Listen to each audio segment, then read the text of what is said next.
How's it going everyone, Kevo here, and welcome back to the channel. Last year was a pretty tumultuous year for gaming. Astrobot won Game of the Year and showed developers that people still have an interest in platforming games. We also got some long-awaited titles like Wukong, Space Marine 2, and Atlus released a new original RPG in the style of Persona or Shin Megami Tensei. That isn't just Persona or Shin Megami Tensei.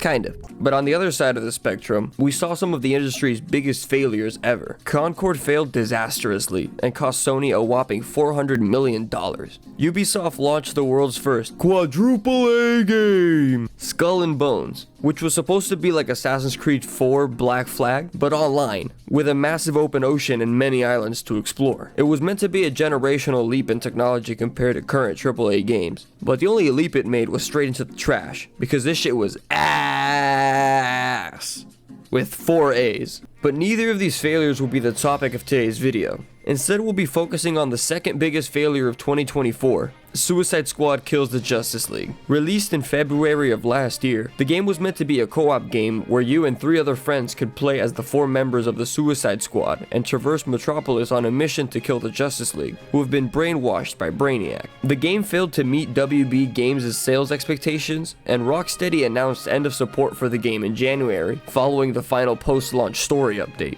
But hey, at least they outlived Concord. WB Games claiming low sales is the reason this game will no longer be receiving updates is so annoying to me. It's like they're trying to avoid responsibility. I mean, could it be that the reason we didn't buy your game is because you didn't make a good game? Like, the reason your game failed goes much deeper than just no one bought it. I'm gonna play this game and you tell me if it's worth your money. As always, we're gonna start with the story. Although, if you've seen a Suicide Squad movie, or are vaguely familiar with these characters, you can probably guess what it's like. The game centers around the titular group, this time composed of Team Staple, Harley Quinn, who's popular because she makes women think that being crazy is a personality trait, Captain Boomerang, the walking Aussie stereotype, Do one of you bastards inject something in my ear?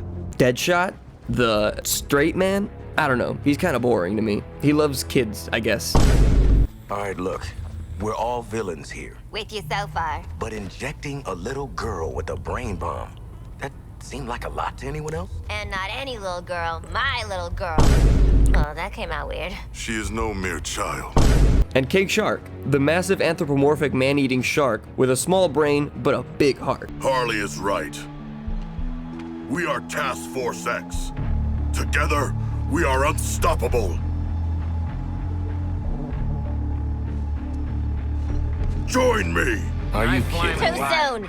Task Force X, get back to the Hall of Justice. They begin the game locked up at Arkham Asylum? I don't know why it's not a prison. I mean, they're not all insane. And what's the fish doing in Arkham? He got mental health issues, Shark. Generalized anxiety. I bet they thought recreating this shot from Batman Arkham Asylum would trick us into thinking we're in for a similar experience. The group is offered a chance at freedom by DC's biggest bitch in the universe, Argus director Amanda Waller. Well, it's not really an offer, it's more like they're forced to join Task Force X. After they're implanted with miniature bombs in their heads, the squad is sent into Metropolis, which is currently under attack by Brainiac. They then raid the Hall of Justice, where a brainwashed Green Lantern attacks them and takes them on what feels like a 4D roller coaster ride, while he explains Brainiac's evil plan to mind control the Justice League and take over the world. You keep saying Brainiac like it's a thing, but I don't think it's a thing. Brainiac's the one finally bringing order to this world, making a home for his people. All this, soon it'll be a new planet Colu. That's been my mission for what, 3 weeks now?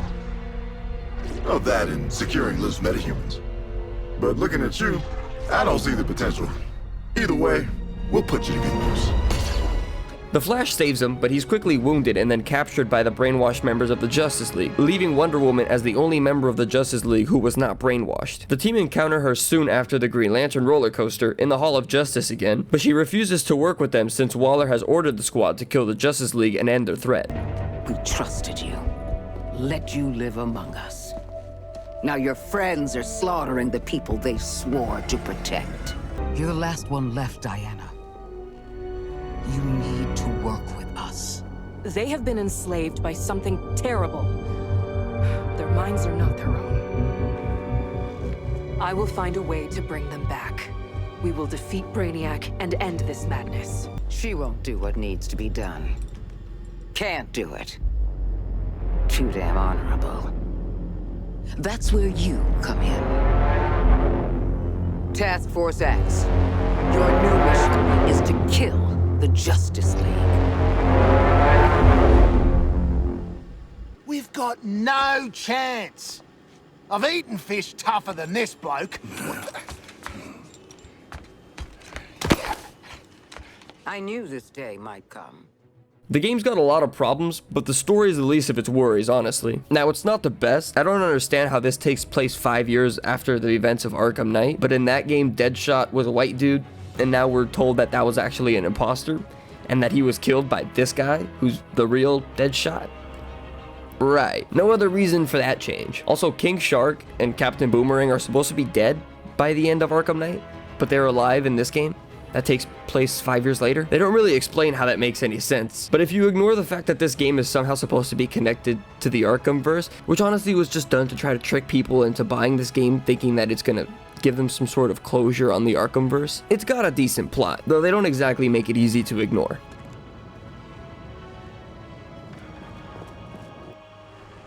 Serial killer Victor Zsasz was let loose. The strongman Bane was secretly imprisoned and experimented on in Arkham's depths to create a powerful new strength serum, Titan.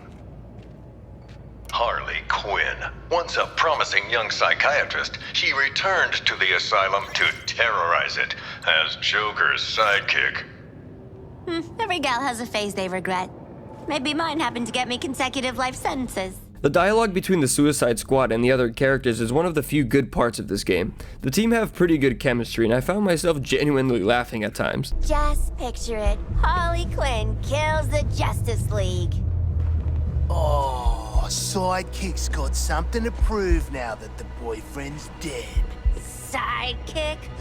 Oh, honey. I'm a frickin' superstar. G'day, Pengo. Remember me? No. Ain't this a right rose gallery? Who's the big bleeder? Think his cousin used to work for me. Ooh, which one? Busted him out of a circus. We're getting the hell out of the city before Argus finds us. You in? But we are working for Argus. You bloody what? Real slick, Shark. Are you the Gizmo? That's a gerbil, moron. Ah! The graphics are also really good. I mean, I have a 2060, so I don't expect this video to do it justice, but on better hardware, I'm sure this game's jaw-dropping. The facial animations are amazing. They don't have that uncanniness that tends to come with making very expressive faces in realistic graphics engines, and they make the characters feel a lot more natural. That's about all the good this game has to offer, unfortunately. Now for the bad. This game starts off so slow. I mean, it throws you into Metropolis after a tutorial with each character and an intro cutscene, but it feels like the first 4 hours you spend just prepping to take on the Justice League. Like, why didn't you take care of all of this before you sent us in? It's not like you didn't know what you were up against. Early in the game, Waller suggests they speak to the Penguin, who's here for some reason and not in Gotham, and force him to aid in the operation by supplying weapons for the team. After successfully apprehending Ozzy and injecting them with the same bomb that they all have, the team will have access to better weaponry. This introduces the overhaul system, which is really stupid. It's presented as an upgrade system for your weapons, but all it really does is reroll all your stats, augments, and attachments, and you almost never get a satisfying result. Since it doesn't reroll all of your stats, it just picks 1 out of the 4 stats. And it's like always picking critical hit damage. Like, what the fuck is wrong with this RNG? The attachments are pretty much useless, so all that really changes when you overhaul are the augments, which can vary heavily in their usefulness from almost pointless to relatively beneficial. There are a few of these characters you can recruit, or kidnap really, for your aid, like the Toyman, who's been reduced to Deku from My Hero. Looks like a metahuman, ma'am. I wish. I'm a mechanical engineer. I mean, I actually salvaged this anti-Speed Force tech.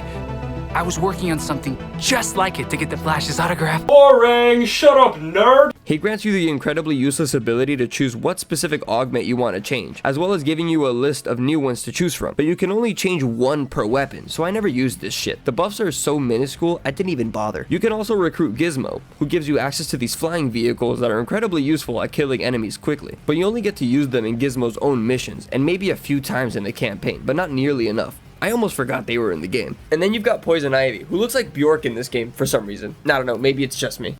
There's my girl.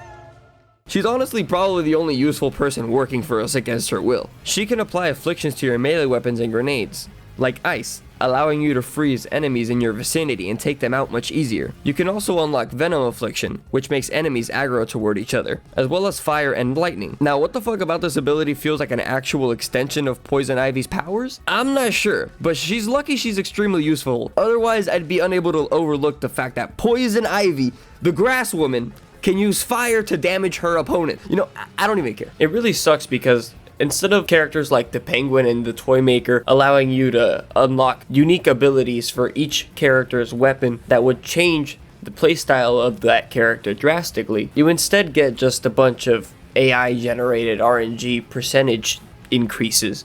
And it just feels really lazy and tacked on. This game is also extremely buggy. I mean, like I said, I don't have the best computer, but when I first played this game, it ran fine. But every time I've opened it since then, I get this error about dual channel memory.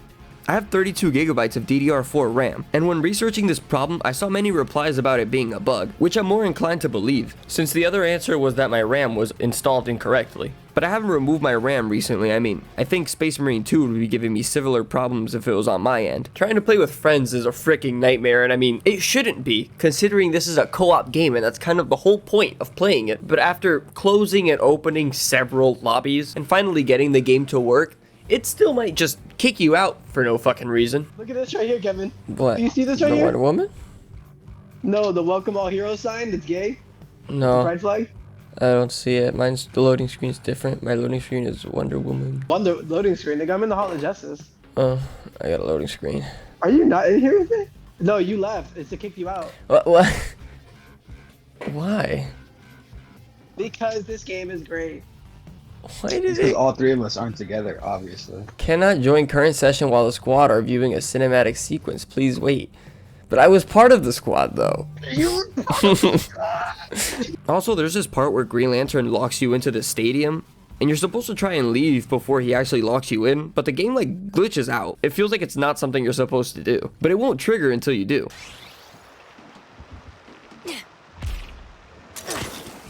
My disappearing act. And probably my biggest problem with this game, it's extremely repetitive. Suicide Squad Kills the Justice League is an open world game, and in most open world games, you'll have several missions marked on your map you can go to and complete different objectives. Usually one of these missions will continue the main story, and the others will serve as side quests with their own stories and things to do. Suicide Squad has literally one thing for you to do. Oh, there's definitely side missions, but the main campaign just has you fighting Brainiac grunts, sometimes to rescue people, sometimes to collect charges and jam a Brainiac ship, sometimes to protect plants for Poison Ivy, and they even used the dreaded escort mission multiple times. Sometimes they couldn't even think of anything further than, here, there's this many enemies left, kill them all. And then the side missions are the same exact shit. No matter what mission you accept, you'll be fighting these guys with some stupid arbitrary objective thrown on top to trick you into thinking you're doing something different. So you'd hope at least the combat is good, right? Well, not only are the mission objectives extremely repetitive, but the combat mechanics don't have nearly enough depths to keep you satisfied while doing the same thing for the entire campaign. Each character can equip 2 guns. You have a choice of 6 different types: pistols, assault rifles, SMGs, shotguns, sniper rifles, and heavy weapons, which are basically miniguns. Unfortunately, the game doesn't take advantage of these different weapon types and how they could influence your playstyle. Instead, it just throws a shit ton of enemies at you that attack very quickly, keeping you moving around constantly, which isn't bad when you're using, say, something like an SMG or a shotgun with a large spread. The minigun works well for this playstyle too. The rest of the guns, especially the sniper rifle, force you to slow down a bit and hit your shots, but the game doesn't account for this, so it's near impossible to actually use it effectively since you'll just just get pummeled to death immediately if you stand in one place. I know this game has super high auto aim by default, but we're not taking that into account. I don't want the game aiming for me. It's also really shitty anyway. It whips the camera around when you aim in on someone after a melee attack, and it looks super weird. And this game also has active reload for some reason, or whatever that mechanic is called, where you can press the reload button again at the right time to reload faster. Add that to the list of stupid shit this game does. I don't hate that mechanic, I actually think it's cool. I just don't understand why it's here. You know where it should be? In fucking Space Marine 2. I honestly hate how long it takes to reload in that game, but this isn't a Space Marine 2 review, so I'll stop. Speaking of mechanics that don't make sense, each character also has a melee attack they can use to launch their enemies into the air and finish them off with bullets? And that's it! This is one of the many frustrating parts about the combat in this game. I mean, it took me a while before I stopped instinctively pressing the right trigger again to launch enemies into the air because I thought it would start a melee combo, like in Devil May Cry or many other actually good games, but I forgot I'm playing Suicide Squad. You literally get one melee move to do the entire fucking game. I mean, there's the ground pound, but it doesn't do anything. I want like combos by rapidly pressing the melee button. There's not even a simple 3-piece combo. None of that. It's so lazy. I mean, what the hell inspired this combat? Devil May Cry 2? The team also has access to a shield and grenades, which give you an alternate way to defeat your enemy besides just loading their ragdolling bodies with bullets. Also, by shooting them in the legs, you can trigger what's called a shield harvest, making the enemies glow blue and allowing you to finish them off with a quick melee attack to quickly replenish your shield. Kinda like the Flame Belch in Doom Eternal, but shitty. I can come up with a less boring idea for this in 2 seconds. The enemies throw these grenades all the fucking time, and they're so annoying to deal with. It'd be nice if you could maybe parry them before they hit the floor, making them bounce back to the enemy and triggering a shield harvest that way. This would require a lot more skill and make it much more satisfying to perform than just aim down here and spray. All 4 characters have unique traversal options to mess around with. During their raid on the Hall of Justice, the gang each procure their own piece of hero or villain technology to aid them in moving around Metropolis. Harley Quinn takes Batman's grappling hook and bat drone, using it as an anchor point to launch herself in between the buildings she can use the grappling hook on. She also has the same ability Batman does in the Arkham games to overshoot the ledge and rocket themselves into the sky. Only here you have to time it like right as you reach the ledge, and it's significantly nerfed. I mean, it's honestly ass. Captain Boomerang gets this kind of Flash Speed Force gauntlet thing that lets him throw his boomerang and teleport to it, as well as boost forward to cover more ground. Deadshot takes Firefly's jetpack? I'm not sure who it belongs to, but I mean, it's a jetpack. It's pretty self-explanatory. Just like his character, I found his movement to be super boring. I mean, you can hover a little bit, I guess. And King Shark takes the Riddler's hat. Probably not the cause for his traversal powers, but he's basically got Hulk movement, with the ability to do these large, long jumps, as well as dash forward a few times, like Boomerang. All 4 characters can also run up walls with the help of these tools. Though they all basically have the same moveset, the traversal options are probably the only thing that differentiate these characters. Some players may enjoy teleporting through Metropolis with Boomerang, or soaring through the skies with Deadshot. Personally, I enjoyed Harley's movement the most. The grappling hook makes it so you've always got a quick way up the buildings, and you can even hang on the bat drone and shoot, giving you a free vantage point anywhere. You know, it's a real shame because I picked up this game for $6 one day with the intent of just shitting all over it for this video, but the more I played it, I grew to enjoy the story, and it made me genuinely frustrated that I had to play the game to find out what happens next. And that's not a good sign. If the thing that makes the game fun, you know, the gameplay, grows stale only a few hours in, does it even matter if the story's good? Well, maybe the boss fights are fun. I mean, we're up against the frickin' Justice League, a team of heroes with unique talents and strengths. Surely each of them will feature their own unique boss fight. The Flash, Green Lantern, and Superman are essentially all the same fucking fight. Even the events leading up to them are the same. The team always finds a MacGuffin device they can use to stop the evil hero. For the Flash, Toyman provides anti-Speed Force technology.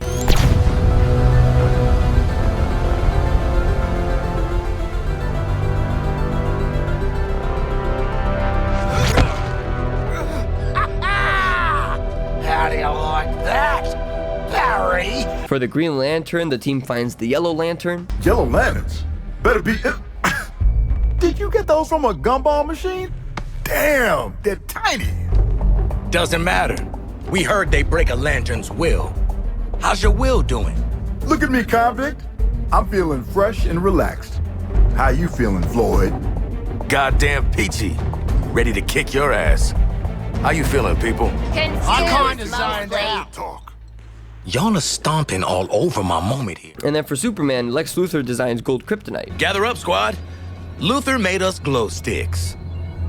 Using the mutagenic properties of Brainiac's corruption, I've synthesized a more potent vector for kryptonite radiation. I call this new metamaterial gold kryptonite. Gold kryptonite. Ugh, so, what's the word like tacky but for rich people? Ghost. Out of all the MacGuffins, the gold kryptonite has to be by far the dumbest. I mean, I didn't explain it earlier, so if you're wondering why we're using gold kryptonite and not green, we tried that already. It doesn't work. Somehow, Superman's genetic material has been redesigned by Brainiac's control over him, so much that he is no longer susceptible to green kryptonite. But no problem, Lex can just synthesize a stronger one, because, you know, he was always able to do that. And that's why him and Superman have been going at it for so many years, because he always had the ability to make stronger kryptonite, right? All of these stupid power-ups just provide a contextual way to make it seem like you defeat each hero differently, but really you do the same thing. Dodge the hero's attacks until they do a special attack that lights them up with little blue sparks. Ooh, where have I seen that before? And counter them with your gun. This deals damage to their shield, and once that bar is depleted, you can mag dump into them and this will damage their actual health bar. And then you do this over and over and over again until the boss finally fucking dies. These guys have so much fucking health, it's nuts. And if you die, you're gonna have to whittle that health down all over again. It sucks because the boss fights can be kind of fun at first, even though the whole counter shot mechanic isn't unique to the boss fights. You can do it against normal enemies too and vehicles. But besides that, these bosses way overstay their welcome to the point where after a few deaths, you don't even want to play anymore because of how long it's just gonna take to get back to where you were at. The Batman boss fight is a pretty good example of this.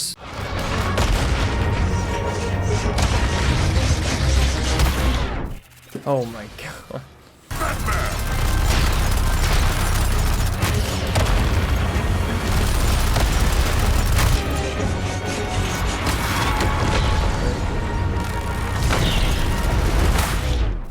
Are you kidding me? Oh my god! No. Oh my god, man. I mean, what part of this even feels like you're fighting Batman? The first part of this fight is so much better. I mean, it's less of a fight and more just a cool narrative section, but upon finding the Batcave, the team is hit with Batman's fear toxin that he began using after the events of Arkham Knight, and they're forced to walk around the dark looking for a way to vent the toxin out. During this, you'll walk by stone statues of the Batman, and sometimes he'll just bust out of them to come get you. Also, each character has a voice in their head clouding their judgment. If I split and the others stay, ow, you mean? And if you stay, then you all die. Nice one. Oh, that can't be how it works. This is like coma or comma. Oh, it's his dad. That's why. For Boomerang, it was just himself. It said George. What you are meant to be. You're never getting out of jail. We ain't doing this haunted house bullshit. Trying to throw my game. You're a better follower than a leader. Now that is crazy talk. You'd never say that. I know this ain't you. It's Bat's fingers in my head. Listen, Harley. I got this worked out. I hope you'll be proud of me one day. Harley? I was talking to myself. And Batman tries to manipulate them by copying Harley's voice. Deadshot. Bats is all over you like egg on an all-beef patty. Switch your target to this vent. Wait, that ain't me! Deadshot! I knew it wasn't it's her. his vocal harmonizer or whatever! He can't hear you, Quinzel. Shit!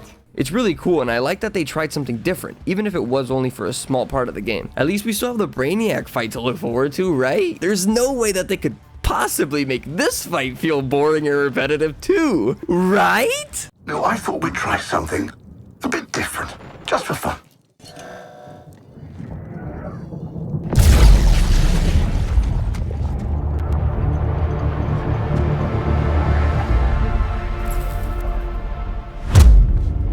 My name's Vril Dox. I'm the fastest man alive. Are you serious right now, bro? Well, Brainiac just transforms himself into one of the 4 members of the Justice League that you've already fucking fought before. Like, I really wish I had my mic on when I first played this so I could show you my reaction. I mean, I couldn't believe that this is what they came up with for the final fight. This boss fight does, however, have Brainiac minions for you to fight and farm resources out of, which is greatly missed in the normal boss fights. It's really annoying when you need to replenish your shield and the boss drops like one pickup at a time. It also includes the gizmo cars in the boss fight, which made them so much more enjoyable. I don't know why they waited until the end of the game to include all these incredibly useful elements into boss fights, but whatever. You know what the best part of this game is? After you finish all the boring, repetitive missions and boss fights, and you've defeated Brainiac, finally putting an end to his invasion and saving Metropolis, you get to do it 12 more times! So upon completing the boss fight with Brainiac, the group learns that they are in just one of 13 different multiverses under attack by Brainiac, and must stop the invasion in each one to actually complete the As if I didn't already think I was trapped in my own personal hell having to play this game for like a solid week to get footage for this. Which I did all for you guys, by the way. Please like and subscribe. Thank you. Now I have to do it 12 more fucking times. 13 times the payback.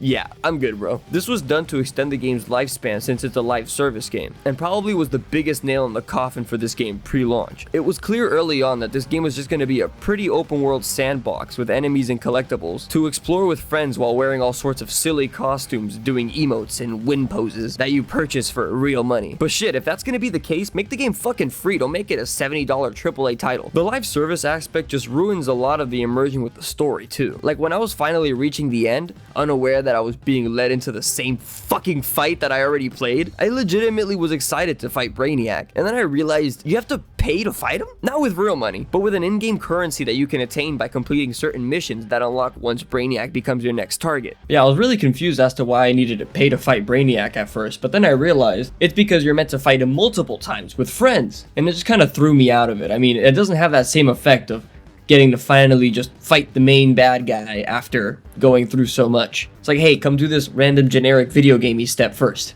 Believe it or not, this game was in development for 12 years. 12 years! And this is all they could come up with. I would recommend staying far away from this game, unless you like mindlessly doing the same pointless tasks and receiving the same pointless rewards over and over. Can I ever tell you what the definition of insanity is? I played it until the end, or what I consider the end. Never forgotten. Now you better thank me for playing this shit, because I really wanted to give this game a fair shake. I mean, I'm sure we've all heard that this game is bad and just go along with that, but I was willing to see if there was something salvageable here, and outside from some pretty funny banter between the characters, I cannot see any reason to give Suicide Squad Kill the Justice League your money. I wouldn't even recommend downloading this shit if it goes free for PSN. There are better experiences out there, much more worth your time than this. I said I have 30 minutes, so... Yeah, like, and I don't mean like I have 30 minutes on my clock. I mean like I'm only giving this game 30 minutes. With that being said, I think I'm gonna end this video here, guys. If you enjoyed this video, please leave a like. Let me know what you thought about Suicide Squad in the comment section below. Did you buy it? Did you avoid it? Did you see the writing on the wall before the game even launched? Let me know. Again, please like and subscribe, and I'll see you guys in the next video.